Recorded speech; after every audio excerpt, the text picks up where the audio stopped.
E esse é o programa Playtens, que começa agora, todas as sextas-feiras, das 3h30, mais ou menos das 3h30 até as 16h45, até as 4h45, programa Playtens, que traz aí, que aborda conhecimentos trazidos pelo mundo espiritual através das artes. E a literatura é uma das artes.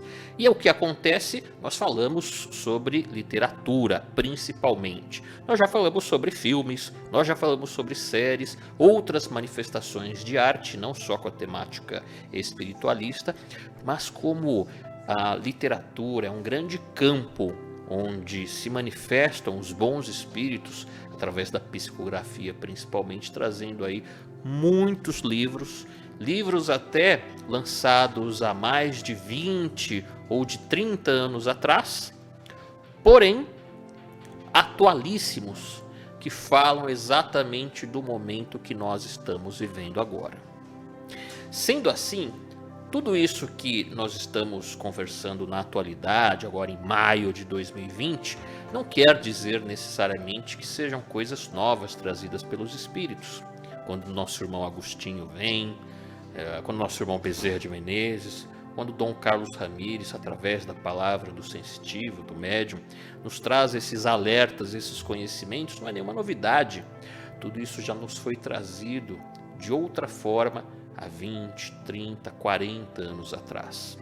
A questão é que estes acontecimentos estão cada vez mais próximos, então os alertas se tornam cada vez mais recorrentes ou mais necessários, mas não para que a gente possa ou para que a gente fique desesperado. Pelo contrário, mas para que a gente tenha planos, para que a gente faça planos, para que a gente tenha um norte, saiba para onde ir, o que fazer e como fazer. Uma das coisas que mais me marcou na palavra dos espíritos foi justamente quando nosso irmão Agostinho nos orientou diante do questionamento das pessoas como se fortalecer. E ele pediu para que nós cuidássemos do sangue, em primeiro lugar do sangue, porque é praticamente o nosso sistema imunológico, mantendo a higiene, a limpeza do sangue, a manutenção do sangue, da corrente sanguínea, mantendo o corpo sempre limpo de toda e qualquer impureza, forte, e também cuidar dos ossos, fortalecer os ossos e a nossa mente. Ixi, peraí que, tá vendo? Até o celular ouve tudo o que a gente fala, né? A gente já falou de tecnologia aqui antes, já falamos sobre isso. Mas é o seguinte, para que a gente possa se conectar e trazer diante da palavra dos espíritos os esclarecimentos, os conhecimentos que nos são propostos nessa semana, a gente vai fazer uma prece, pois aqui se trata de uma reunião espiritual à distância. Então vamos fazer a nossa prece para que a gente possa chamar a presença dos bons espíritos que se afinam conosco para nos ajudar na compreensão dos temas que nos são propostos. Antes de trazer esses esclarecimentos, né, esses ensinamentos, na verdade a gente só compartilha, a gente só propaga a palavra dos espíritos. Eu não ensino nada, apenas converso sobre esses ensinamentos, certo? Vamos para a nossa prece, vamos para a nossa oração, vamos convidar os bons irmãos espirituais para que façam parte conosco dessa reunião espiritual à distância, desse compartilhamento de ensinamentos, de aprendizados. Vamos lá? Então, se você quiser, puder, feche os seus olhos, respira profundamente. Toda vez que a gente faz isso, nós fazemos uma troca com o universo. Você coloca para fora através do ar, do oxigênio que você respirou, não só o monóxido de carbono, mas toda energia de dor, de sofrimento, toda energia de preocupação, todas as mágoas, frustrações. E esse oxigênio novo que você coloca para dentro do seu peito e é transportado pela corrente sanguínea, chega até o teu cérebro, fazendo com que você tenha melhores ideias, melhores pensamentos e uma melhor conexão com o mundo espiritual. Repete isso por mais 2, 3 vezes. Enquanto você tem essas novas ideias, esses pensamentos de conforto, de acolhimento, de paz, de harmonia, todos juntos dizemos ao nosso Pai com carinho: Pai nosso, que estais nos céus, santificado seja o vosso nome. Venha a nós o vosso reino. Seja feita a tua vontade, assim na terra como no céu. O pão nosso de cada dia dai-nos hoje. Perdoa, Senhor, as nossas ofensas, assim como perdoamos aqueles que nos ofendem. E não nos deixe cair em tentações, mas livra-nos, Senhor, de todos os males do corpo e da alma, porque vosso é o reino, o poder e a glória para sempre. Por mais um instante, Senhor, lhe pedimos, por misericórdia, que nos ajude a ser pessoas melhores do que fomos até agora. Que nós possamos nos fortalecer com os aprendizados, com os ensinamentos, que vão de fato fortalecer a nossa mente, o nosso espírito, para que possamos enfrentar toda e qualquer provação. Não são apenas os remédios do corpo físico que trazem alívio e fortalecem, mas é o conhecimento e a sabedoria que nos fortalece. Permita que os bons espíritos assim nos tragam esse fortalecimento, para que nós possamos ser felizes, alegres e prósperos em tudo aquilo que escolhermos fazer na nossa vida. Graças a Deus.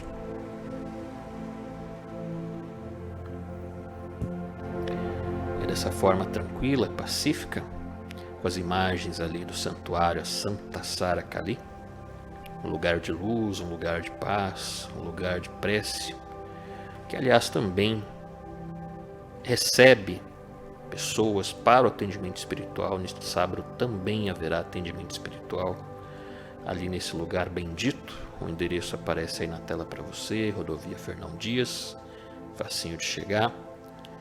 Ali é uma zona rural, é um lugar muito bonito, mas nesses dois horários aí, às 10 e às 15 horas, nesses telefones você consegue todas as informações, mas o principal a gente já fala para você, né?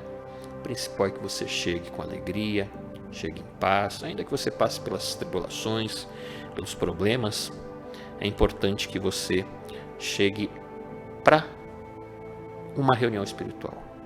Chega com antecedência, não chega com pressa, de última hora, leva sua garrafa com água, se não der para levar, lá tem condições de adquirir também, e dessa forma você abre o coração, conversa com os espíritos e eles com certeza vão te orientar, tá bom? Então, um fraternal abraço a todas as pessoas que estão entrando na sintonia. Vamos lá conversar um pouquinho sobre o tema de hoje. Tenho certeza que a maioria das pessoas aqui ou precisam, ou já precisaram, ou ainda vão precisar. Sabe do quê? Perdão. Mas não perdoar as pessoas, né? Mas sim se perdoar. Você já ouviu falar do auto-perdão? Você já ouviu falar sobre esse verdadeiro remédio que você, a partir dessa atitude de se auto-perdoar, você se cura? Sabia disso? Vamos entender um pouquinho desse processo de libertação de culpa? Vamos jogar um pouco essas culpas de lado e vamos nos perdoar? Assim como na prece, né? Perdoa os nossos ofensores, assim como nós os perdoamos, mas assim como também nós precisamos nos perdoar. Perdoar a ti próprio, perdoa-te. Já ouviu falar disso? Pois bem, então, dentro desse processo, a gente fala, obviamente, de reencarnação. Então a gente encontra situações, por vezes, que ocorreram há séculos, onde nós ainda estamos presos. Não é incomum a gente encontrar nas obras espíritas, como nas casas espirituais, nos tratamentos, nas assistências especializadas, questões obsessivas, os casos onde se remontam, né, 400, 500 anos atrás. E a realidade dos espíritos envolvidos na questão é a realidade atual. Ou seja, o tempo para os espíritos, né, às vezes está parado naquele acontecimento. Então, a gente pode proporcionar em qualquer grau, né, que a gente se encontra, ou até mesmo coletivamente, oportunidades para que a gente se desvencilhe. Então, eu quero usar um exemplo de um livro chamado Senhores do Mundo. A capa dele vai aparecer aí na tela para você. Olha só. Essa obra, né, é muito interessante porque é de uma personalidade muito significativa na história do nosso planeta, que em determinado momento tem a oportunidade, tem a chance de fazer diferente, de alterar, de quebrar estruturas viciosas do que vivia até então. A gente começa com a figura do Thutmose III, vai aparecer aí na tela também. Ele viveu 1400 anos antes de Cristo. Segundo os historiadores, ele teria vivido por 56 anos de idade, isso é pouco significativo, porque é importante ver a medida do tempo que é utilizada, né? Ele era conhecido como faraó guerreiro. É o Thutmose III que promovia campanhas, conquistas, onde ele era um dos hábitos dele manter a estrutura dos exércitos para a guerra. Ele reencarna como esse cidadão aqui, Alexandre, considerado grande, apesar de ser baixinho, né, e que teve também uma curta existência. Mas essa curta existência que ele teve, ele fez uma transformação, mas sempre com um viés da violência. Mas é uma criatura estruturada psicologicamente, mentalmente, na condição de ser um guerreiro. Ele vai reencarnar novamente numa outra posição significativa, como Júlio, o César. Mas é também interessante que, fora o Alexandre, ele tem uma existência semelhante ao Thutmose III, de 56 anos, que ele não consegue, né, ser grande, mas ele também promove, ele dá andamento a um comprometimento coletivo, se comprometendo com a coletividade significativamente, para então, em determinado instante, ele ser posicionado como uma criatura que interferiria novamente na coletividade, num outro ponto de vista.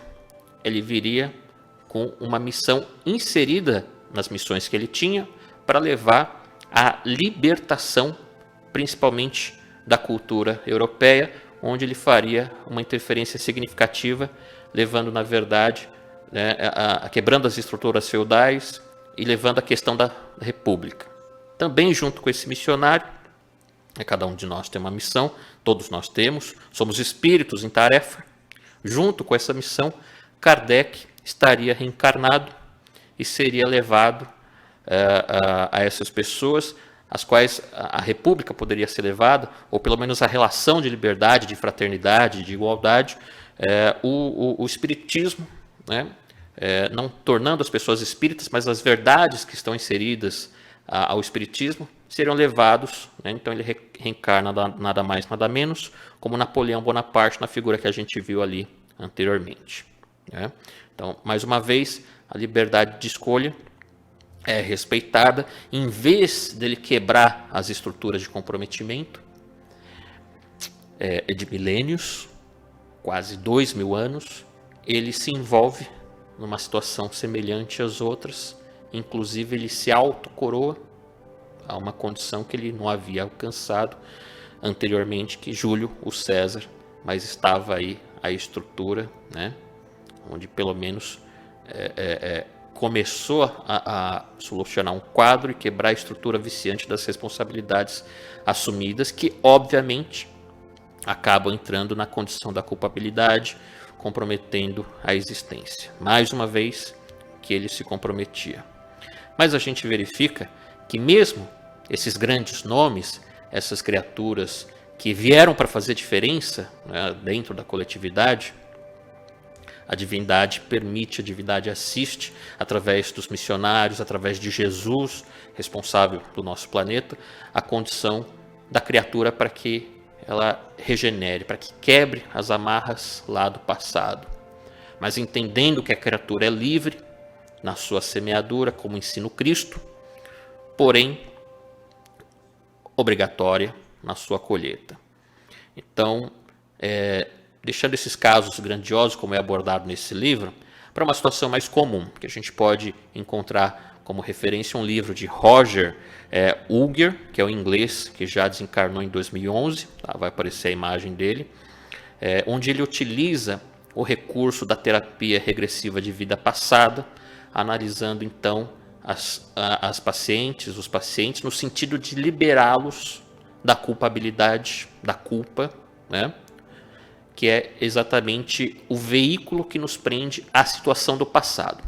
Aliás, a ONU publicou, e a gente já conversou em outras oportunidades sobre isso, a ONU publicou há uns 3, 4 anos atrás, se não me engano, que numa pesquisa feita mundialmente, se encontra, como condição psicológica nas criaturas de 0 a 100, se encontra o posicionamento das pessoas da seguinte maneira: 75% das criaturas do mundo vivem no passado. Revelador isso, né? A neurolinguística explica isso. O passado que era bom, o passado que se tinha respeito, o passado que era assim, o passado que era assado, né? Psicologicamente as pessoas ficam retidas no passado. Os outros 20%, fechando então os 95%, vivem no futuro. O futuro vai ser melhor, o futuro vai ter isso, o futuro, né? Então 5% na obviedade do presente. Por isso que às vezes, numa organização onde a gente encontra diversas personalidades, a gente tem um percentual máximo de 20% que se destaca. Por que isso? Porque os outros não têm capacidade? Não, porque as criaturas vivem no presente e realizam o que precisam realizar. Outros vivem no passado, outros ficam idealizando o futuro. Então imagina, né, se esse número é maior, menor, tanto faz. A criatura está presa numa relação que já foi. Nós falamos sobre isso no livro Joana de Ângeles, onde as pessoas ficam presas, né, ao passado, através das frustrações, das mágoas, e aí elas não conseguem viver novas relações, porque ela tem medo, e o medo é um sentimento também de culpa, né? A culpa faz com que a gente tenha medo de arriscar. Então, não arriscando, veja como os livros eles se entrelaçam. Nós falamos há 3, 4 programas atrás desse livro de Joana de Ângeles, onde ela fala do medo. Fantástico a narrativa de Joana de Ângeles, explicando tecnicamente, através de um romance, como é característico dela, como a Ana Gleice está dizendo também, temos que viver o agora, o presente. Temos, claro, que planejar o futuro, mas não ficar idealizando o futuro. Construir o futuro, mas também não ficar preso no passado. Porque tudo que a gente vive na vida, como nos ensina a Joana de Ângeles, você tem 50% de certeza de que vai dar certo. E os outros 50% quer dizer o quê? Que vai dar errado? Não. Os outros 50% foi um aprendizado. Será um aprendizado para que você continue praticando coisas boas, construindo coisas boas, e aquilo que deu errado, seja nas relações afetivas, com ex-marido, ex-mulher, ex-namorado, e o que seja, não deu certo, nunca mais quero saber de homem, nunca mais quero saber de namorar, né? Não é assim que as pessoas falam? Aí Joana de Ângeles fala assim, quando você coloca essa barreira, você está se impedindo de encontrar o príncipe encantado, de viver uma relação que às vezes já está pronta para você, para que você seja feliz, alegre, próspero, realizado. Mas o que acontece? O medo de arriscar, só porque você teve uma sociedade, né, financeira, que o teu sócio te roubou, te passou a perna, e aí você fala, puxa vida, não vou mais empreender, nunca mais quero saber de sócio. De repente, você precisava passar por aquilo, para um aprendizado, para que um novo sócio apareça. E assim você construa, de fato, uma boa organização que vai te beneficiar e beneficiar outras pessoas também. Às vezes você fala assim, puxa, ex-marido, não dá certo casar, de repente era um expurgo, era um aprendizado para um futuro casamento. Então a gente não pode se fechar, a gente não pode criar barreiras para a nossa própria felicidade. Mas voltando à questão da libertação, né, desse medo, então, coisas que já foram, né, já foi. Né? Então, se você fez errado, ok, procura corrigir. Se você não fez, já foi, passou. Né? É muito subjetivo, é subjetivo isso, né? O que é a nossa existência atual? o que é a nossa existência? Quem pode garantir que amanhã a gente vai encontrar, né? Vai se reencontrar? Nós estamos aqui falando com a Ana Gleice, com a Joana e tal, com a Joanice, mas quem garante que amanhã a gente vai estar junto aqui conversando? Mas a gente tem que viver o momento, conversar agora, compartilhar as coisas boas agora. Então a gente sempre tem boas intenções. Essa é a realidade. A gente tem que viver o momento, mas não desprezar a questão previdenciária do futuro. Não é isso. É óbvio que é uma questão de inteligência. A gente tem que, como eu disse, planejar. Tem um planejamento que é para a direita ou para a esquerda, ok. Então a gente tem que, né, planejar, mas não deixar de construir no presente uma relação, porque senão, novamente, a gente erra, a gente se trai. Então, num dos casos, trazido nesse escritor que eu mencionei, mas voltando a Hermínio Miranda, que é esse livro que a gente está abordando hoje, o tempo, né, desse livro, Memórias é o Tempo, eu recomendo também a leitura desse livro, porque é sensacional. E Hermínio Corrêa de Miranda, que já desencarnou, traz esse livro, A Memória e o Tempo, e ele diz o seguinte: não há como ignorar ou atropelar as salvaguardas éticas que a lei cósmica embutiu nos seus dispositivos corretivos, indispensáveis ao processo evolutivo do ser. Ou seja, está embutido em nós mesmos aquilo que a gente chama de lei de Deus, como no livro dos Espíritos, Deus, né? Se pergunta, aonde estão? Aonde estão os espíritos? A todo instante em nossa vida. Então, nós temos que estar de acordo com as relações de acordo com nós mesmos, ou seja, a lei da atração. Então, tem uma historinha dentro, né, desses livros, trazer a historinha da Elizabeth, que não é a mãe do Gustavo. Elizabeth tinha 3 gatos, trabalhado aí por esse escritor e narrado pelo Hermínio de Miranda. Elizabeth tinha 3 gatos. O que acontece na situação desses 3 gatos? Ela sempre dizia: eu não posso deixar os meus gatos, porque alguma coisa sempre vai acontecer para eles. Ou, em outras palavras, ela dizia para as pessoas: a culpa é minha se acontecer alguma coisa com eles, porque é toda a minha culpa, porque eu não cuido deles ou não cuidaria deles suficientemente. Então, Elizabeth criou uma relação neurótica com os gatos. Então, certa vez ela deixou os 3 gatos aos cuidados de uma vizinha, né, na sua casa, mas a vizinha ia lá na casa dela cuidar, e quando ela voltou, Elizabeth voltou, os gatos tinham desaparecido. Então, ela achou que os gatos tinham desaparecido, mas o gato estava dentro de um armário, mas quando o gato foi encontrado, o gato estava fraco, porque ele ficou preso sozinho lá há muito tempo. Então Elizabeth ficou achando numa situação que ela não poderia deixar os gatos sozinhos, então ela criou uma neurose. Então, nossa, mas neurose por causa de gato? Tem gente que tem neurose de gato, de cachorro, da posição profissional, de emprego, né? Eu não posso deixar de trabalhar, né? Não posso tirar férias. Cada um de nós tem um direito de criar as nossas, né? As nossas situações. Então, o que aconteceu com a Elizabeth? Ela começou a sofrer demais porque as coisas na vida dela vão se exponenciando. É uma enfermidade, ela vai tomando volume se a gente não trata, certo? Então, ela não procurou lá o Dr. Uger para fazer uma regressão de memória, para fazer uma terapia, na verdade, para entender isso. Então, ele incluía, se necessário fosse, uma regressão de memória.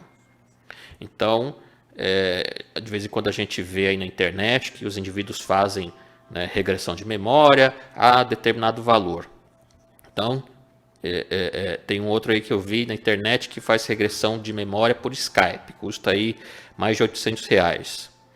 Então, né, eu fui num outro instituto fazer uma palestra e as pessoas estavam interessadas nesse negócio, né, de TRVP, que é terapia de vida regressiva, né, do passado. Então, a gente tem que tomar cuidado com isso. Fiz até uma brincadeira com eles, vai fazer regressão por Skype, né? Mas espera aí, e se de repente você chegar num ponto que você, na sua vida passada, era um Skype, pelo Skype, na regressão, se você, na vida passada, era um escravo, e de repente a internet cai e você fica preso naquele passado, você vai criar também uma neurose por causa disso, né? Aí eu não volto mais, fico preso no passado. Imagina como é que a gente vai se explicar, né, para nós mesmos. Fala, puxa vida, então a gente vai fazer uma terapia regressiva por Skype? Não tem como ser sério, né? Então, existe esse processo de excitação mental que por conta disso, tantas vezes já foi colocado ou menosprezada certos profissionais, porque não tinha muito embasamento, né? Era uma quantidade de Cleópatra, de Júlio César, de Napoleão, que é uma coisa impressionante. Existem vários Cleópatras, vários aquilo. A pessoa quer ser sempre importante, né? Ninguém varria chão, ninguém era pedreiro, marceneiro, todo mundo era legal, todo mundo era rico, era imperador. Ou seja, essas coisas superexcitam a mente das pessoas e as pessoas elas vão sempre relacionar, às vezes no seu subconsciente, não necessariamente registros verdadeiros, né? Os registros anteriores, mas relacionados às questões do dia a dia, as coisas que a gente gosta. Então, se a gente assistir lá o filme lá do Russell Crowe, né, interpretar o gladiador, né? A gente vai se identificar com aquilo, falar, nossa, que legal, né? De repente eu vou me super excitar com isso, eu falo, não, na vida passada eu fui o gladiador, né? Só pode. Então é necessário ter coerência. A terapia é séria, se o terapeuta usa uma técnica correta, alinhada com os espíritos, né? E quem faz terapia não é uma pessoa curiosa, é uma pessoa indicada, ela tem uma necessidade. Então, vai se perceber que certas encarnações não fazem muito sentido com as nossas tendências atuais. Então é muito importante a gente ter esse bom senso, certo? Então, hoje o tema que a gente está abordando é desse livro de Hermínio Corrêa de Miranda, tá? É um livro que, através das vidas passadas, a gente vai entendendo os processos ou a necessidade dos processos de auto-perdão. O tema que a gente traz hoje é justamente para que a gente possa ilustrar e nos ajudar a, de fato, corrigir o que está bom e melhorar o que precisa ser melhorado. E dentro dessas narrativas, a gente traz aí a história de uma moça que é casada, né? E que teve 2 filhos, mas que por ela não teria esses 2 filhos. Ela narra a história de que ela foi forçada pelo marido, né? Foi persuadida, melhor dizendo, persuadida pelo marido a ter filhos. Ela não queria, mas o marido queria. Teve uma discussão muito forte com o marido, e o marido tinha um compromisso, saiu com as crianças. Saiu com as crianças, ao retornar, começou uma neve, né? Começou uma nevasca lá nos Estados Unidos. O marido fecha a porta, né? E ela diz o seguinte, que ela não ia abrir. O marido precisou entrar, tentou forçar a entrada, mas a mulher falou, não vou abrir porque eu estou com medo da nevasca. Tentou entrar pela janela, não conseguiu. Ele pegou uma pequena carroça, um veículo improvisado, colocou as crianças e foi em direção a uma outra casa, né? Passado algum tempo, bateu a porta novamente, porém as batidas são fracas, né? São diferentes. Ela acha que poderia ser o marido novamente tentar alguma coisa, não dá muita importância, a nevasca continua. Então, pela manhã, quando a tempestade acaba, né, ela tenta abrir a porta de todas as maneiras, né? Depois de um esforço grande, por causa da quantidade de neve travando a porta, ela conseguiu abrir e encontra o casal dos filhos desencarnados na porta, morreram. Mais à frente, ela encontra o marido, né, próximo de uma carroça que ele ia utilizar, que por hipotermia ele não conseguiu preparar, morreu de frio, né? Por mais duro que fosse, o sentimento de horror acaba sendo inevitável diante da situação. Ela chora e pronuncia pela primeira vez naquela existência a frase que passaria por barreiras no plano espiritual reencarnatório, né? A culpa é toda minha. Então começa aí, a partir daí começa um drama. Ela tinha literalmente proporcionado o desencarne do casal de crianças, dos filhos dela e do próprio marido, por uma situação de pura teimosia. por um posicionamento equivocado diante de uma discussão que havia tido com o marido. Obviamente, na mente dela, a mente dessa personagem, percebe-se o quanto que é importante a gente avaliar aspectos de nós mesmos, para que a gente não carregue o chicote do processo de autoflagelação psíquica, que é o que a gente vê aqui. Então, essa mulher leva para a existência seguinte o quê? Ela não confiava em si mesma, nem mesmo para cuidar dos gatos. É Elizabeth. Então ela não confiava nela, não tinha uma fé verdadeira nela, em relação a deixar com as outras pessoas para cuidar, menos ainda, porque ela tinha uma ligação com a relação, uma relação com o marido. As crianças estavam com o marido e todos desencarnaram. Imagina o drama.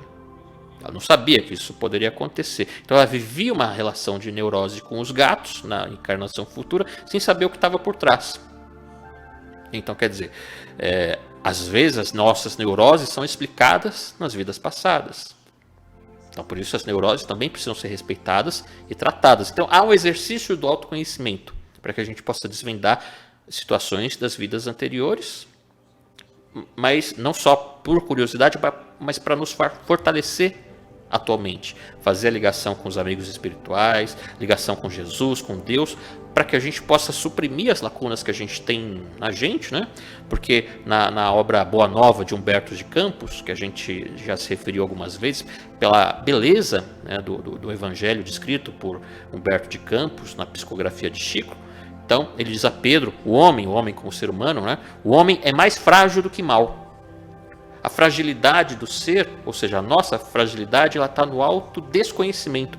Por isso, essa relação que pode tirar a gente desse posicionamento amargo, por vezes, que é autoflagelador, psicologicamente falando, né? Porque, por vezes, ainda nós não somatizamos nas enfermidades desnecessárias, razão de muitas doenças, razão, né, dessas relações torturantes que às vezes a gente se impõe. Doenças provocadas por nós mesmos por causa de culpa. Porque a gente erra por desconhecimento, não por desejo. Então, se a gente não faz corretamente uma coisa, às vezes é pelo simples fato de não saber como se faz. Você acha que uma mãe tem uma intenção de matar os filhos, né? Ou seja, foi uma atitude de uma pessoa com uma dureza, com uma firmeza, de uma situação momentânea, mas que não calculava o que essa ação momentânea poderia acontecer. Então, o desdobramento da relação dela para com ela mesma. O inconsciente dela continuava enviando ao consciente atual uma mensagem aflitiva do comportamento neurótico com os gatos. Na regressão, né, com o Dr. Uger, né, nesse livro, ele trata o seguinte, que ele não era espiritualista, mas a terapia em si produziu um efeito maravilhoso. Então, tirou a criatura do impacto. Porém, busca-se nas leis de amor, né, para entender o que acontece conosco. Porque o espiritismo, que é o cristianismo redivivo, traz os aspectos práticos da vida. Não é uma teoria, é para a gente aplicar na vida, na medida das nossas possibilidades. Mas o Evangelho nos oferece essas condições. Dentro dessas leis que são leis de amor, claro que o núcleo de alguns problemas, né, que não foram resolvidos, mas a gente alcança certos resultados quando a gente descobre, né, a causa, busca a origem das coisas, como nos ensina Dom Carlos Ramírez, busca a origem das coisas. Então, a gente precisa ter um posicionamento para solucionar. Às vezes, na nossa encarnação, a gente consegue resolver tudo, mas a gente consegue resolver uma parte. Então, a nossa consciência ética tem um conhecimento perfeito de que há erros de percurso na nossa vida dentro do processo evolutivo, certo? Então, nas encarnações, nós temos a oportunidade de corrigir o que está ruim, expurgar, e o arrependimento é importante. O arrependimento não é choro, o arrependimento é mudança. Mudança de paradigma. Chorar não adianta. Mas no caso dos gatos da Elizabeth, as experimentações na busca do equilíbrio emocional, ela tinha que aprender a amar os gatos e cuidar deles, para mais tarde reassumir a tarefa de cuidar de filhos, cuidar de pessoas. São leis de amor, que dá a oportunidade, né, para que a gente, na evolução, possa aprender a cuidar de um animal de estimação, para depois cuidar de pessoas. Uma coisa é o seguinte: eu conheço o problema, e outra coisa é como é que eu resolvo. São coisas diferentes. Só conhecer o problema e não solucioná-lo, ou não saber como solucionar, você continua tendo um problema. Ou seja, a divindade nos oferece essas oportunidades de reencarnação. Quantas vezes a gente não vê pessoas que às vezes são duras umas com as outras, ou é dura com as outras pessoas, mas de repente ela ganha um pet qualquer, um cachorro, um gato, e existe uma relação de desenvolvimento, né, ainda que embrionário, de carinho, de respeito, não tudo de uma vez, mas algo que vai se formando ao longo da vida, né, do pet e dela, como tutora de um pet. Ou seja, nada é por acaso nos universos de Deus. Sempre existe um motivo. Sempre existe um motivo. E esse motivo, ele vai sempre se apresentar de forma sutil, para não agredir a criatura e permitir que ela decida se quer ou não. Claro, a situação de terapia, ela foi benéfica no caso da Elizabeth para quebrar a estrutura neurótica dela, a neurose. Então quebrou a neurose, ela já começa a viajar mais tranquila, manda inclusive para o terapeuta cartões postais para mostrar: olha, agora eu já consigo viajar por causa daquela neurose, por causa dos gatos. Mas ainda persiste a situação de um dia cuidar de gente. Ou seja, ela primeiro sai do processo da culpa, mas sabe que é um serviço a ser realizado. Mas dentro desse serviço a ser realizado, uma estrutura que é de amor puro. Por isso que as leis são de amor. O amor, ele não vai compactuar com desequilíbrio. Ele não vai compactuar com erro. O amor, ele educa. O amor é educador. Os nossos pais, né, relação pai e filho, assim como Cristo, né, que o Cristo nos ensinou que o seu sim seja sim e o não seja não. A gente não pode ter uma relação infantil com os filhos. Evidentemente, nessas disputas, né, ficam essas discussões entre pais e filhos, é óbvio que o respeito é danificado quando não é quebrado de uma vez. Os pais, antes de ser amiguinho dos filhos, eles são educadores em primeiro lugar. Não quer dizer que vai faltar a questão da amizade entre pais e filhos, mas eles não são amiguinhos, são amigos, mas não são amiguinhos.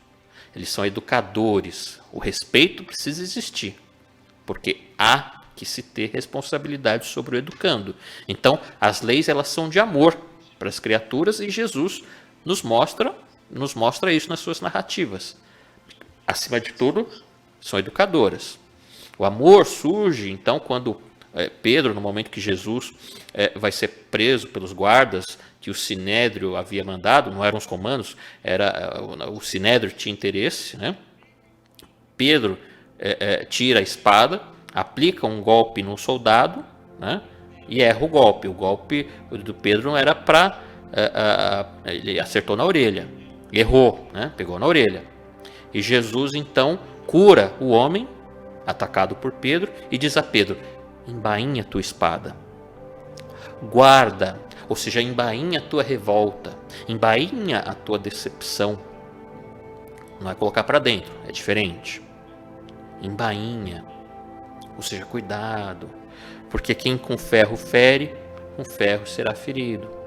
É uma questão de causa e efeito, não de ação e reação, porque ação e reação nas leis de Newton é completamente diferente do processo de causa e efeito. Eu sou o causador. Se eu sou um causador, eu continuo causando. E posso, em determinado momento, me conscientizar do que é o que a gente está fazendo aqui agora, né? Buscando conscientizar em relação às próprias leis. As leis de Deus, leis de amor. Como elemento causador, eu posso ter prejudicado pessoas e hoje eu venho numa situação diferente. Certo? Não estou usando eu como exemplo, absolutamente, não é isso. Mas todos nós. A gente chega aqui com situações diferentes. A gente começa a causar de formas diferentes. Então, dentro da casa a gente se candidata a um trabalho voluntário, ao estudo, etc. Né? Não só para dentro da nossa residência, mas o comportamento mais adequado com o nosso familiar. Aliás, na Revista Espírita, se não me engano, de janeiro de 65, tem uma mensagem para Kardec falando sobre os valores da criatura para com ela mesma. Lacordaire, 5 são os valores primordiais no relacionamento de um ser, né? Quando ele está entre os encarnados e quando ele esteja também na dimensão espiritual. O primeiro deles é cuidar da família.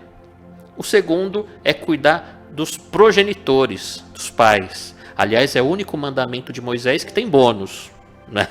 É interessante, né? Honra teu pai e tua mãe para que possa teres uma vida alongada na terra. É o único que tem esse bônus. O resto é não matarás, não roubará, não fará isso, né? Tudo não, e não tem bônus nenhum para aliviar. Esse tem. E Lacordaire lembra, né, no segundo item, os genitores, os pais. Ah, mas meu pai é isso, minha mãe é aquilo. Eles te deram existência. Terceiro, os irmãos e os parentes, as criaturas do nosso relacionamento, né? O quarto, os amigos. E o quinto, os pobres, começando pelos mais miseráveis. O grande problema é que a gente inverte isso. Quando na realidade, Lacordaire, ele é claro em relação a isso. Fazer o bem ao próximo mais próximo. Não é se centralizar nele. Ele coloca 5 estágios. Nós abrimos a família como uma condição integral. Mas é lá que a gente exerce, dentro da nossa casa. É lá que tem elementos dos quais nós poderíamos ter sido causadores na vida passada ou causadores para conosco. É dentro de casa que a gente começa a se acertar. Porque ser bom da porta de casa para fora é fácil. Não é? E aí, de vez em quando a gente chega num centro espírita com aquele, né, com aquele olhar, né, bonzinho, com aquele sorriso, né? Olá! É fácil chegar, né? Mas e dentro da nossa casa? Será que a gente tem a mesma gentileza que a gente tem fora? Gentileza com os nossos. Claro que a gente tem que ser cordial com todos, fraterno, né? Mas é para a gente colocar a fraternidade, é para a gente colocar na nossa vida de relacionamento. Não que a pessoa tenha uma culpa e acha que não tem uma solução. Se eu não me engano, está lá em Pedro, quando ele diz que o amor cobre uma multidão de erros e faltas.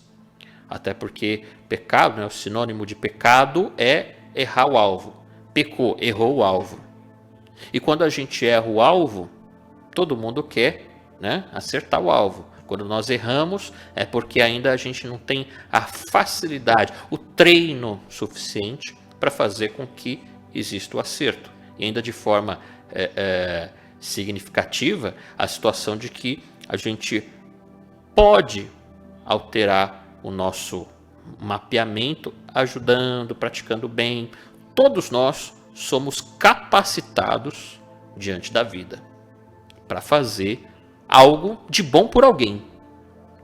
E como a gente vive num mundo de múltiplos relacionamentos, vamos fazer para nós mesmos, né? É sair daquele lugar de comodismo que às vezes a gente se instala, ou a gente acha, né?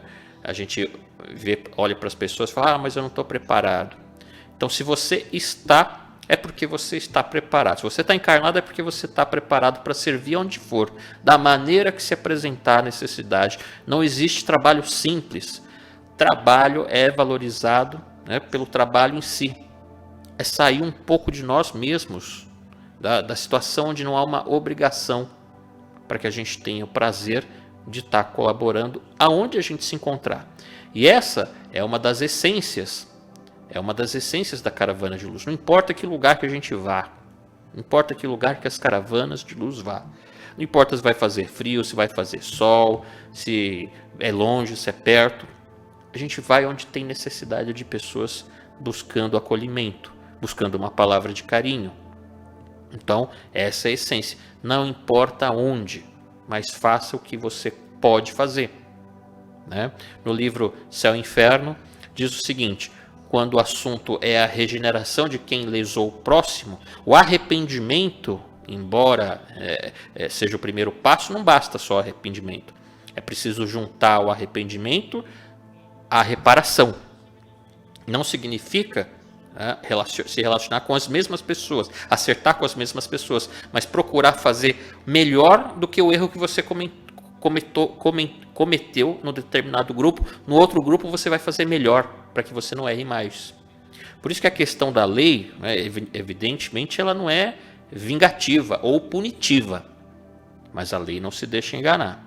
Quem exerceu um papel educativo, como eu comentei, lhe cabe ainda, e lamentavelmente, porque não precisa pela dor executar aquele papel, não precisa, mas quando às vezes a gente resiste a nós mesmos, né, as leis elas estão em nós, então a resistência também está em nós.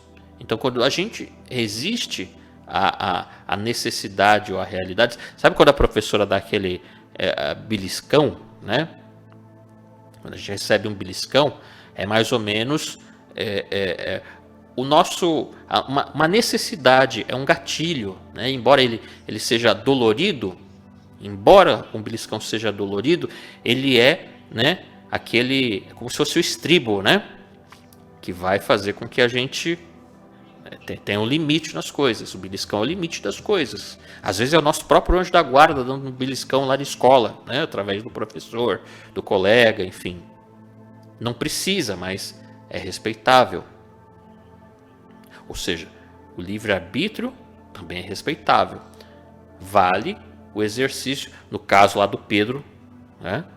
O Pedro apóstolo, o amor cobre uma multidão de pecados.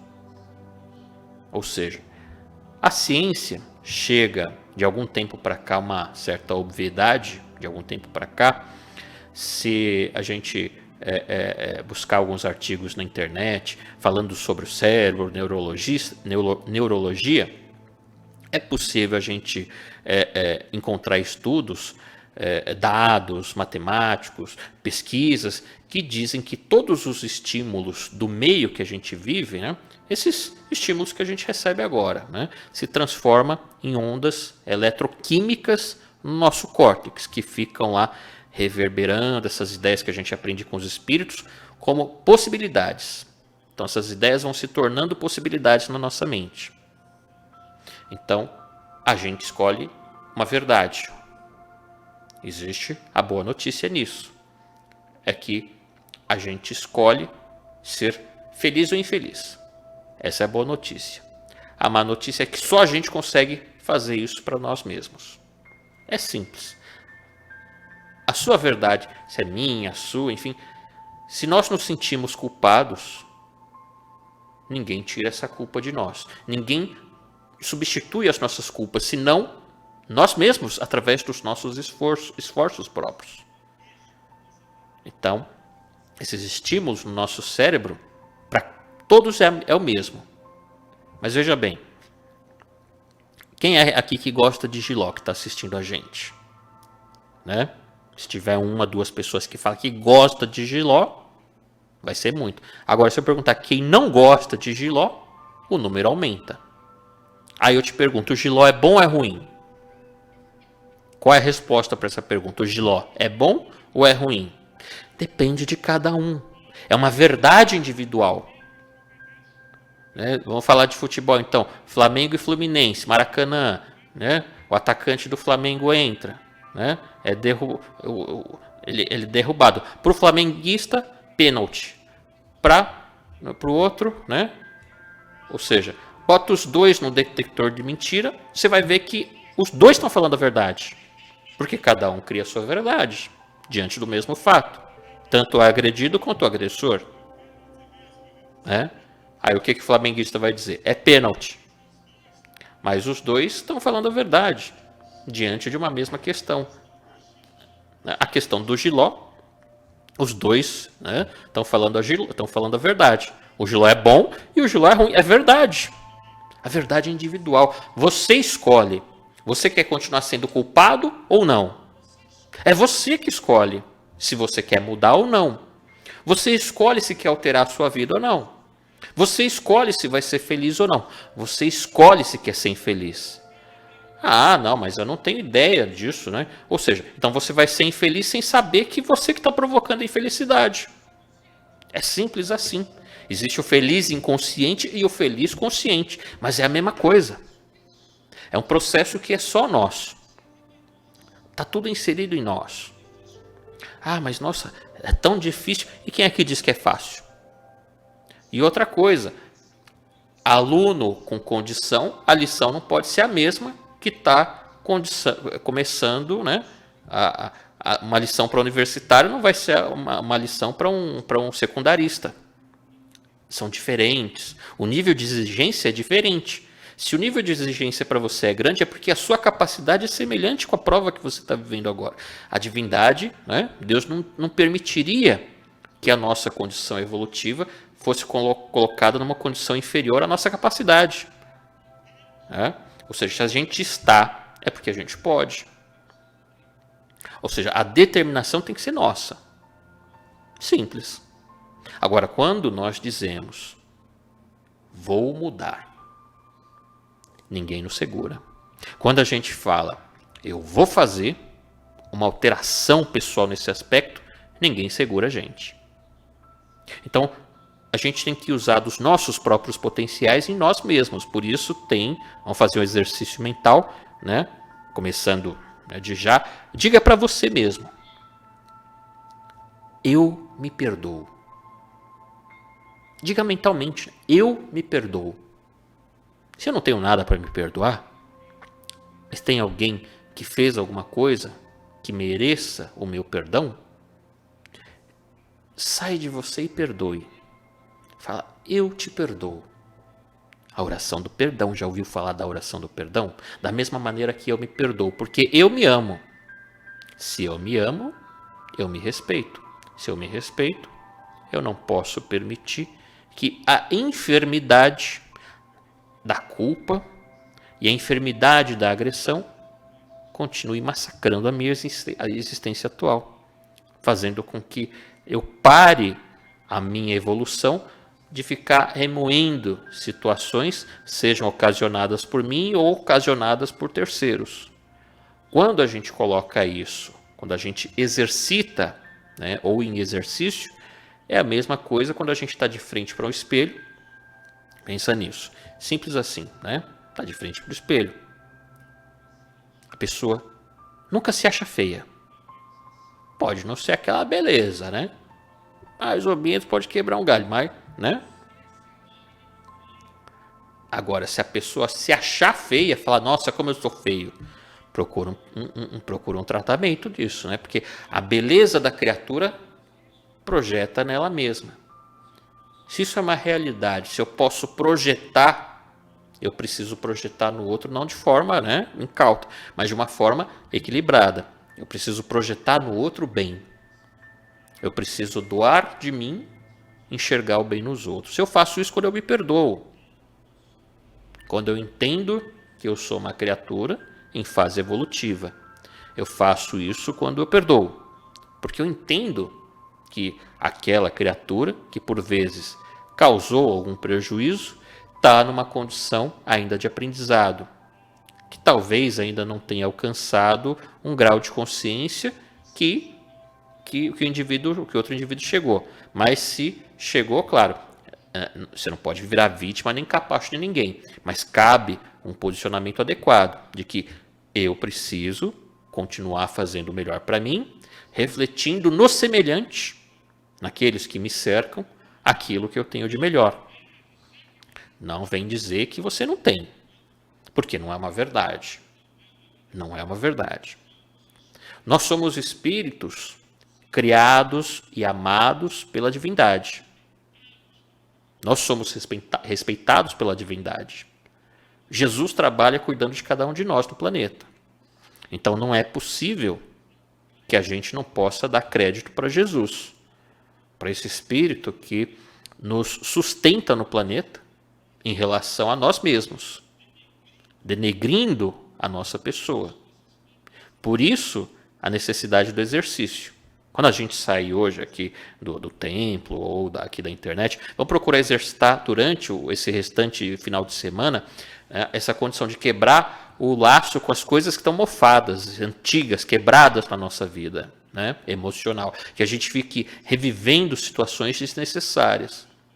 É como guardar uma roupa esperando que a moda volte. Quando a moda volta, né, o seu manequim já não é mais o mesmo. Então não adianta você guardar uma roupa esperando que não, essa calça boca de sino, a moda vai voltar. A cintura não vai mais te servir. Eu tinha uma camisa que eu gostava muito, né? E aí eu coloquei a camisa e eu vi que era um modelo, né? Que ela ficava toda abertinha assim, né? Parecia que era refrigeração. Porque, né, a barriga, né, não deixa mais o botão fechar. Então a gente tem que se desprender, desapegar. Eu estou falando no aspecto emocional, fazendo uma analogia com o aspecto físico, né? Com o aspecto material, com roupa. Aquela mesma coisa do sapato que a gente guarda, tem aquela borracha, né? A gente guarda um sapato e fala, nossa, isso já aconteceu comigo também. Guardei um sapato, fala, não, esse sapato aqui no momento eu não estou usando, mas para frente eu vou voltar a usar. E o sapato ficou lá, seminovo, guardado. O que aconteceu? A borracha dele, né, que segura o solado de borracha, começou a ressecar todo. Ressecou, estragou. Quando eu coloquei no pé, saí de casa, falei, tá bonito, ainda uma limpadinha. Coloquei no pé, saí de casa, começou a rachar tudo. Começou a quebrar. Quebrou tudo.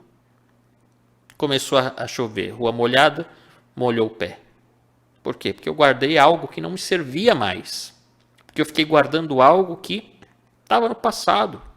Então a gente não pode guardar nas coisas do passado achando que elas vão servir para o futuro. Certo? Do que adianta a gente ficar preso no passado? A gente devia ter usado o sapato naquela ocasião. Do que adiantou ficar guardando, ocupando espaço? Se eu desencarno, ia virar o desobsessor do sapato, o obsessor do sapato, né? Ia querer o sapato, ia voltar atrás do sapato. Por que você acha que às vezes acontecem certas obsessões? É o caso no livro Nos Domínios da Mediunidade, né? Tinha um espelho, a moça estava presa, o espírito estava preso no espelho.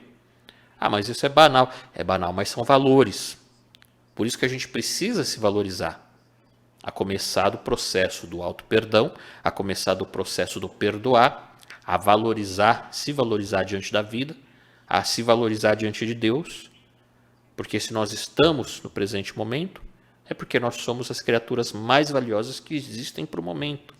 Porque se a gente não tivesse valor para o momento, para São Paulo, para o Brasil, para o mundo, para o planeta, a gente não estaria aqui. Ou nem encarnados ou reencarnados nós teríamos reencarnados. Se há esse posicionamento é porque Deus confia em nós. Sabendo dessa verdade de que cada um constrói a sua, vale sempre lembrar, quebre as estruturas da culpa, mas lembre-se de Jesus. Vá e não erre mais. Tenha paz com o Cristo para que o seu coração, para que a sua vida, né?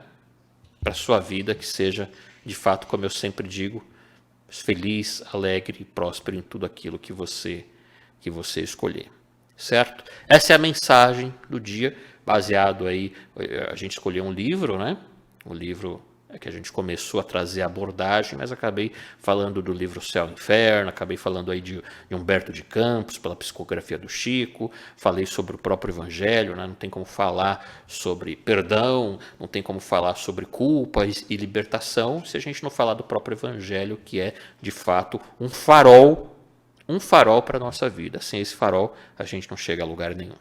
Bom, esse é o programa Playtens, chegando ao final nessa tarde de sexta-feira. O programa Playtens vai ao ar toda sexta-feira, das 3h30 até as 4h45. Então, o programa Playtens vai ficando por aqui. Sexta-feira que vem a gente volta e continua na programação, porque ainda tem muita coisa para acontecer. E daqui a pouco, às 17h45, mais ou menos daqui a uma horinha, às 17h45, nós temos aí Maria ao seu lado, como toda sexta-feira, como todo dia, sempre aí 10 para o meio-dia e 10 para as 18 horas, 10 para 6, aqui à tarde, finalzinho da tarde, começo da noite, a gente tem Maria ao seu lado, sempre trazendo um propósito nessa prece, nesse momento de fluidificação das águas, tá bom? Vou ficando por aqui, um prazer e uma honra. Salve Jesus, salve Maria Santíssima e até o próximo programa.